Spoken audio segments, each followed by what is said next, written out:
A question that hasn't been seen on a census survey for over half a century is set to return. The Commerce Department announced the 2020 census will include a question of citizenship. The Justice Department saying it's necessary to better enforce the Voting Rights Act. Channel 5's Carolina Cruz explains what this means for you. Carolina.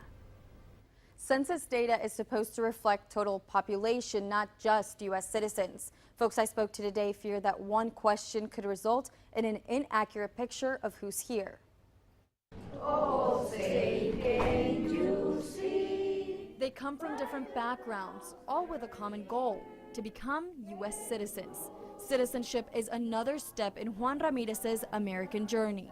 De 1980 me vine para acá, para Brownsville, Texas. He sido un residente por más de 20, casi 40 años. He's taking classes to learn the questions on the naturalization exam. If his paperwork is approved by 2020, he'll be part of a group that can check off the reestablished question on the upcoming census: are you a citizen?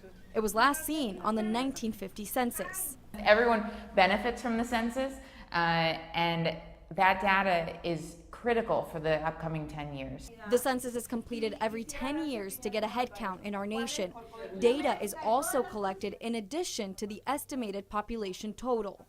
To determine how much resources go to individual regions based on the number of people in those regions, and also that data is used to determine how many representatives those regions will have in the government.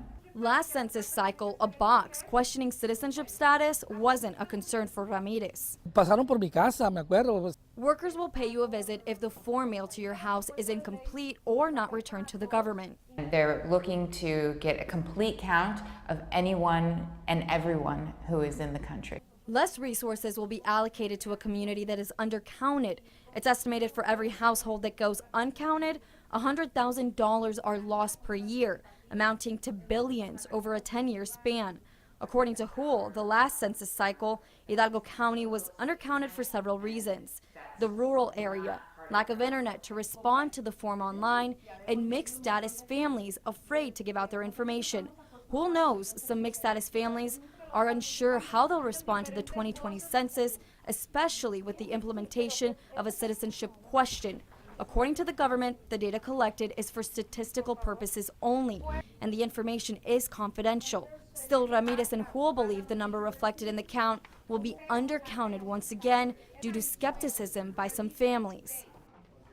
There is a legal obligation to participate in the census. However, it's unclear if you have to respond to all questions. To verify that a visitor to your household is legitimate, you can confirm by entering their name into the Census Bureau's staff search or by contacting the regional office for your state.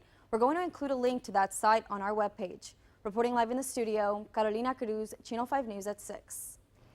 And locally, there will be changes to the way the census survey is completed. For the first time, there will be a United States Census office in the Valley. Congressman Vicente Gonzalez made the request to the United States Census Bureau a few months ago. Congressman Gonzalez says the office will ensure a better count in our area, which in turn means more funding.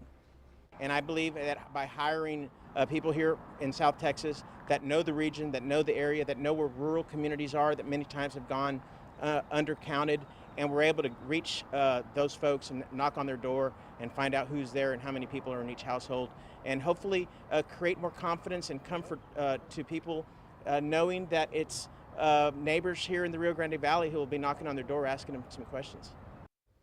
The office is set to open this summer.